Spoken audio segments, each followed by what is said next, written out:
세계 최고의 기업들과 정치인들이 한국에 주목하기 시작했습니다. 도대체 한국에서 무슨 일이 있었길래 이처럼 한국이 강국이 된 것일까? 그녀가 처음 한국에 방문했던 1965년에는 지금의 모습은 전혀 상상할 수 없었습니다. 그때 한국은 세계에서 가장 가난한 나라 중 하나일 뿐이었습니다. 집들은 무너지기 전이었고 사람들은 굶주림에 지쳐 있었습니다.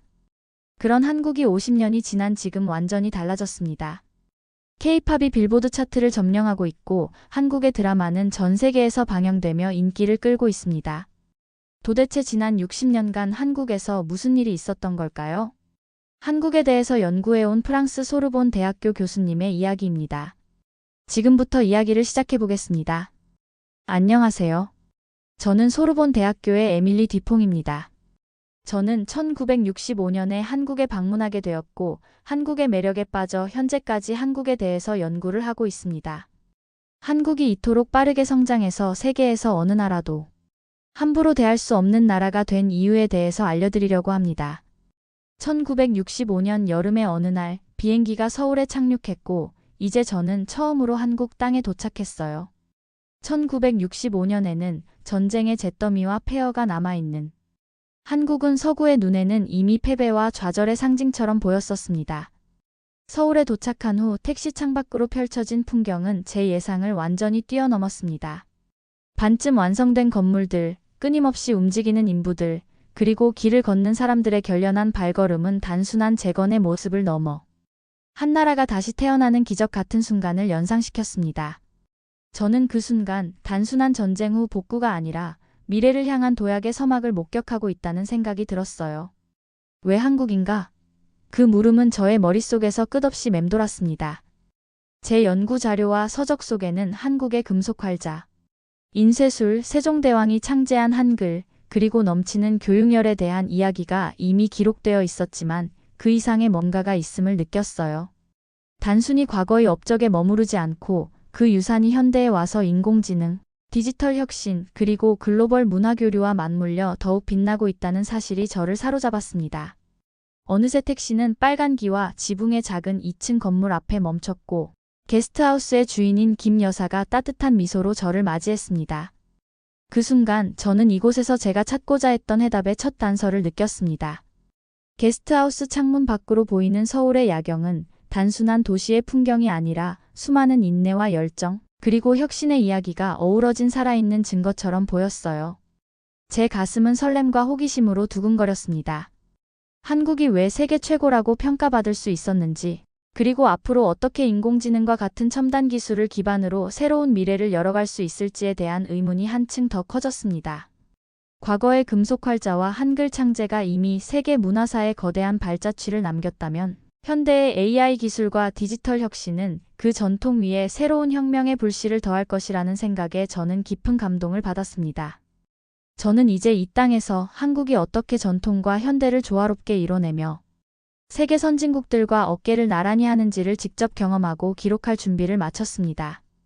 내일은 한국에서의 첫 번째 진짜 날이 될 것이고 저는 그날을 손꼽아 기다리며 이 나라가 숨겨온 위대한 잠재력과 불굴의 도전정신을 세상에 알릴 비밀을 하나하나 밝혀내고자 합니다. 자, 내가 직접 발견하게 될 것을 봅시다. 거울 속 제 모습에게 조용히 약속하며 저는 새로운 여정의 문을 열었습니다. 서울에서의 제 진짜 연구는 간단한 계획으로 시작했어요. 학교, 박물관, 도서관을 방문해 한국 문화를 기록하는 것이었어요. 저는 노트북을 항상 가지고 다녔고 관찰한 것들을 적으면서 제 서양 책들이 예상하게 했던 것과 비교했어요. 그 화요일 오후에 비가 내릴 거라고는 계획에 없었어요. 갑자기 먹구름이 모였고 몇 분 안에 하늘에서 물이 쏟아졌어요. 저는 피할 곳을 찾아 달려가서 가장 가까운 가게의 문을 밀어 열었어요.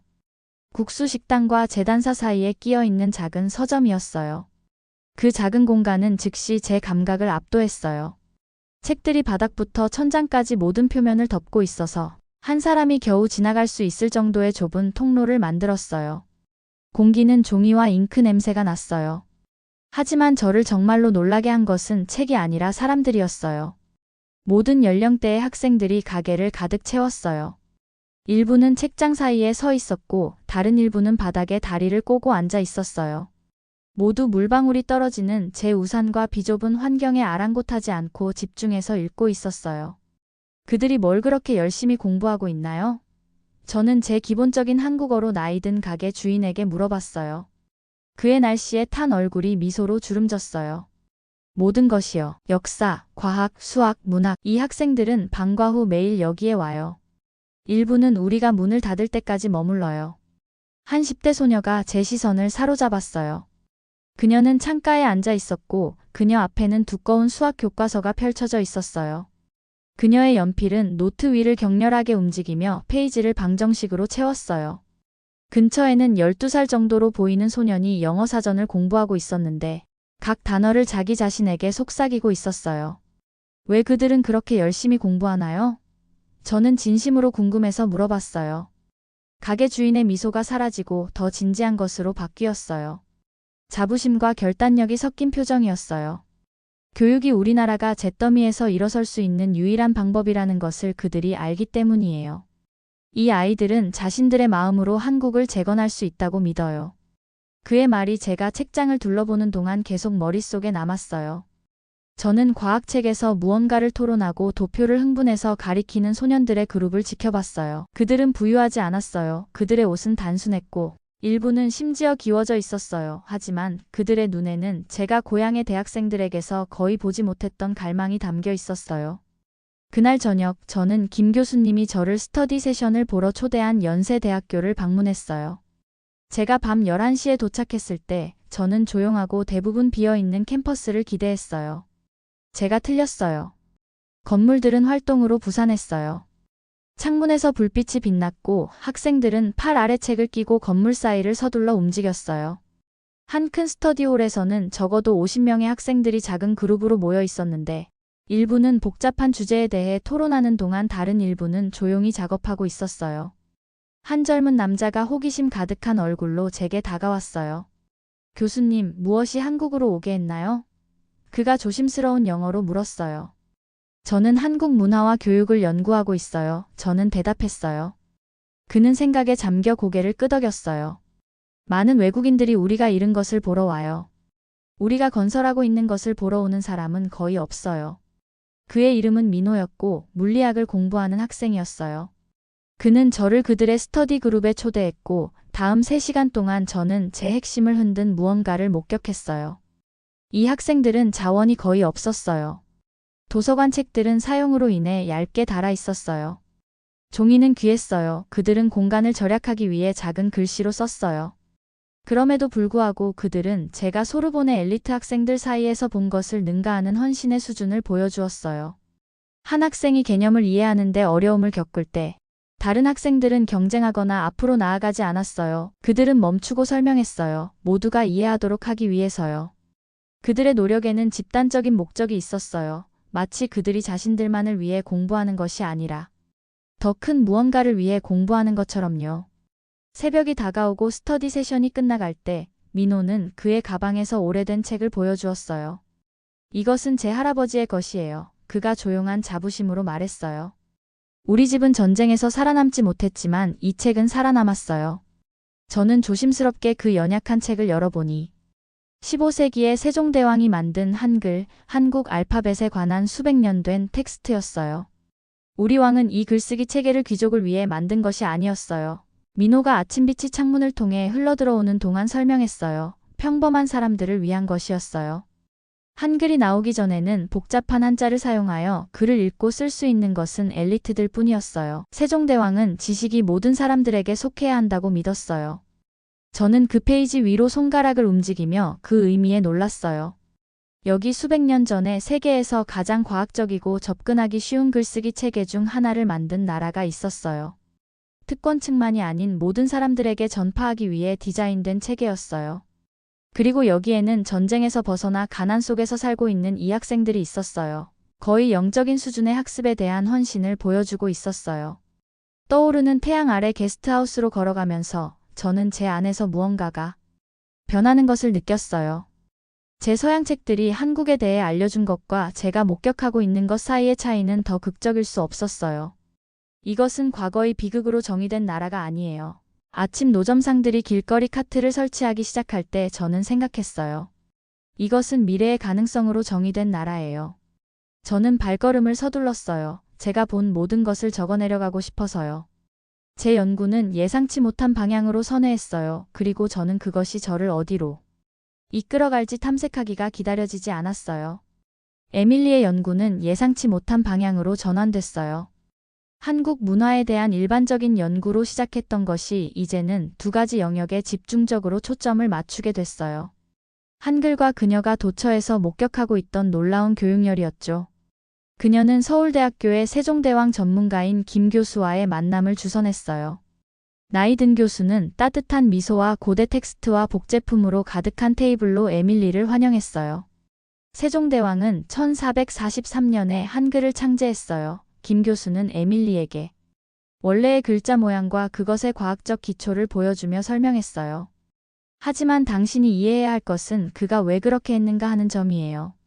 그 당시에는 복잡한 한자를 사용하여 읽고 쓸 수 있는 사람은 엘리트뿐이었어요.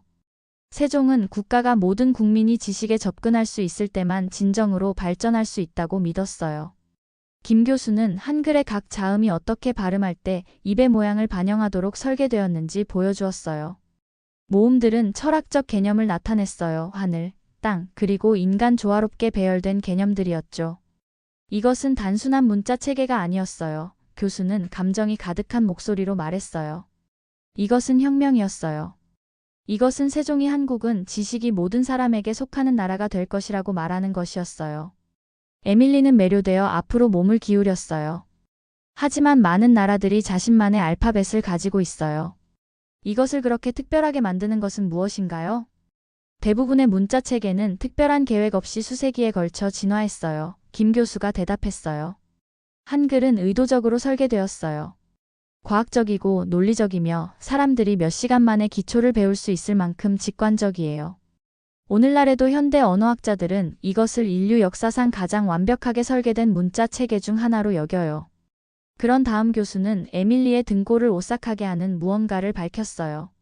한국은 1377년부터 금속 활자 인쇄 기술을 사용했으며 이는 유럽의 유명한 구텐베르크의 성경보다 약 78년 앞선 것이었어요. 한국이 유럽의 대부분보다 앞서 고급 인쇄 기술을 개발했다는 말씀이신가요? 에밀리가 놀라서 물었어요. 김 교수는 고개를 끄덕였어요. 지식은 항상 우리의 가장 소중한 자원이었어요. 자연 자원이 거의 없을 때 인간의 마음이 당신의 가장 큰 자산이 됩니다. 그날 저녁 에밀리는 이 철학의 절정을 목격했어요. 그녀는 전기가 여전히 불안정한 소박한 동네를 방문했어요. 작은 집 밖에서 아이들이 한 전구 주위에 모여 교과서를 돌아가며 읽고 있었어요. 그들의 부모님은 늦은 교대 근무를 하고 있었지만 그들의 교육이 계속되도록 이 공부 그룹을 마련했어요. 젊은 어머니가 지켜보는 에밀리를 발견하고 그녀를 안으로 초대했어요. 그들의 집은 작았지만 깔끔했으며 다른 소유물보다 책 선반이 우선시되었어요. 벽에는 세종대왕의 액자 사진이 걸려 있었어요. 저와 제 남편은 전쟁 때문에 학교를 마치지 못했어요. 여자가 설명했어요. 하지만 우리 아이들은 할 거예요. 그들은 대학에 갈 거예요. 어떻게 그렇게 확신하세요? 에밀리가 물었어요. 여자는 절대적인 확신으로 미소 지었어요. 아무것도 그들을 막을 수 없기 때문이에요. 가난도 어려움도 아니에요. 교육은 우리에게 사치가 아니에요. 그것은 생존이고 우리의 미래예요. 에밀리는 이 어머니의 눈에 담긴 결단을 바라보며 마침내 이해했어요. 그녀가 목격하고 있던 것은 단순한 존경스러운 인내가 아니었어요. 그것은 세종대왕의 혁명적인 알파벳부터 한 전구 아래에서 공부하는 이 아이들에 이르기까지 수세기에 걸쳐 모든 것 위에 지식을 소중히 여기며 형성된 국가적 정체성이었어요. 이 사람들이 가진 것은 프랑스나 미국의 산업력보다 더 강력했어요. 그것은 교육과 혁신을 통해 그들의 국가를 전쟁으로 황폐해진 가난에서 위대함으로 변화시킬 수 있다는 집단적 믿음이었어요. 그리고 그 순간 에밀리는 실용적인 측면에서는 불가능해 보이지만 마음속으로는 절대적으로 확신하는 한국의 미래에 대한 비전을 가졌어요. 이 나라는 일어설 것이었어요. 희미한 불빛 아래에서 공부하는 이 아이들은 무언가 놀라운 것을 만들 것이었어요. 에밀리의 연구가 계속됨에 따라 그녀는 한국의 과거 혁신을 그녀가 도처에서 목격하고 있는 현재의 결단력과 연결하는 패턴을 발견하기 시작했어요. 그녀는 학생들이 구식 장비로 전자공학을 배우고 있는 기술대학을 방문했어요. 그러나 좌절하기보다는 그들은 기계 자체를 수정하고 개선하며 제한된 자원으로 새로운 도구를 만들고 있었어요. 저희는 교과서에 있는 것만 배우지 않아요. 젊은 공학 학생이 그녀에게 말했어요. 교과서를 넘어서 생각해야 해요. 이 독창성은 에밀리에게 한국의 역사적 혁신에 대해 배운 것을 상기시켰어요. 한글과 초기 인쇄 기술뿐만 아니라 세계 최초의 물시계, 주목할 만한 천문 관측 도구, 그리고 인상적인 해군 기술들까지요. 에밀리는 한국의 현재 교육 집착이 전혀 새로운 것이 아니라는 이론을 세우기 시작했어요. 그것은 혁신과 지식을 중시하는 수백 년 된 문화적 가치 시스템의 현대적 표현이었어요. 전통시장에서 에밀리는 수공예 종이를 만드는 노령의 장인을 만났어요. 그는 세계에서 가장 뛰어나고 내구성 있는 종이들 중 일부를 만드는 세심한 과정을 시연했어요. 침략, 전쟁, 자연재해를 통해 한국의 지식을 보존한 종이었죠. 우리의 책들은 건물이 그렇지 못했을 때도 살아남았어요. 노인이 설명했어요. 그래서 저희는 지식이 우리의 가장 오래 지속되는 보물이라고 말해요. 에밀리는 그녀가 만난 학생들이 단순히 가난에서 벗어나기 위해 공부하는 것이 아니라는 것을 깨달았어요. 그들은 수세기 전으로 거슬러 올라가는 국가적 유산을 이어가고 있었어요. 한국의 교육 강조는 단순히 전쟁에 대한 대응이 아니었어요. 그것은 그들의 근본적인 문화적 가치로의 회귀였어요. 그날 밤 그녀의 일기에 에밀리는 이렇게 썼어요. 서양 관찰자들이 단순한 시험 집착으로 오해하는 것은 훨씬 더 깊은 무언가예요. 그것은 엄청난 손실 후에 이용 가능한 유일한 수단을 통해 핵심 가치를 표현하는 문명이에요. 엄격한 교육을 통한 인간 잠재력의 개발이죠. 연구를 시작한 지 2달 만에 에밀리는 서울대학교에서 강연을 했어요. 원래의 연구 주제를 발표하는 대신 그녀는 자신이 발견한 것에 대해 이야기했어요. 한국의 숨겨진 잠재력과 왜 그녀가 이 나라가 세계를 선도하는 국가 중 하나가 될 것이라고 믿는지에 대해서요. 제가 관찰한 것을 바탕으로 에밀리는 학생과 교수들로 이루어진 청중에게 말했어요. 저는 한 세대 안에 한국이 세계에서 가장 가난한 나라 중 하나에서 가장 발전된 나라 중 하나로 변모할 것이라고 예측해요. 그녀의 대담한 진술은 한국인 동료들조차도 회의적인 시선으로 받아들여졌어요. 결국 1965년 한국의 1인당 GDP는 겨우 106달러였어요. 당시 가나의 절반도 안 되는 수준이었고 프랑스의 약 120이었죠. 이것이 불가능하게 들린다는 것을 알고 있어요. 에밀리는 계속했어요. 하지만 저는 이 변화를 이끌 5가지 요소를 발견했어요. 그녀는 그것들을 나열했어요. 첫째, 세종대왕의 한글 창제로 예시되는 지식과 혁신을 중시하는 한국의 역사적 전통. 둘째, 그녀가 도처에서 목격한 놀라운 교육열. 셋째, 전통의 보존과 새로운 아이디어의 빠른 수용 사이의 균형을 이루는 문화적 능력. 넷째, 모든 사회계층에서 그녀가 관찰한 국가적 목적의 통일성. 그리고 5째, 어린 학생들 사이에서도 그녀가 본 체계적인 문제 해결 접근 방식. 다른 나라들이 더 많은 자연자원이나 현재의 부를 가지고 있을지 모르지만 에밀리는 결론을 내렸어요. 발전을 향해 모두 정렬된 이 강력한 문화적 요소들의 조합을 가진 나라는 거의 없어요. 강연 후 한 선임 경제학 교수가 그녀에게 다가왔어요. 듀퐁 교수님의 낙관론은 존경할 만하지만 어쩌면 순진한 것일 수도 있어요. 우리는 자연자원이 없고 제한된 토지를 가지고 있으며 여전히 파괴적인 전쟁에서 회복하는 중이에요. 에밀리는 미소 지었어요. 그것이 바로 여러분이 성공할 이유예요. 여러분의 가장 큰 자원은 모든 한국 시민의 마음이에요. 그리고 여러분은 제가 본 어떤 나라보다도 더 집중적으로 그 자원을 개발하고 있어요. 그날 저녁 대학을 떠나면서 에밀리는 누구든 정말로 그녀의 예측을 믿었는지 확신할 수 없었어요. 심지어 그녀도 인정해야 했어요. 일반적인 경제적 측정에 따르면 그녀의 예측은 지나치게 낙관적으로 보였어요. 그러나 그녀의 마음속으로는 그녀가 목격한 것이 비범하다는 것을 알았어요. 프랑스나 미국의 가장 명망 있는 대학에서도 본 적이 없는 강도와 집중력으로 인간의 잠재력을 동원하고 있는 전체 국가였어요. 20년 후인 1985년 이제 한국학의 저명한 교수가 된 에밀리 듀퐁은 서울로 돌아왔어요. 그녀를 맞이한 도시는 그녀가 처음 방문했을 때와는 알아볼 수 없을 정도로 달라져 있었어요. 한때 자네가 있던 곳에 고층 빌딩이 솟아올랐어요.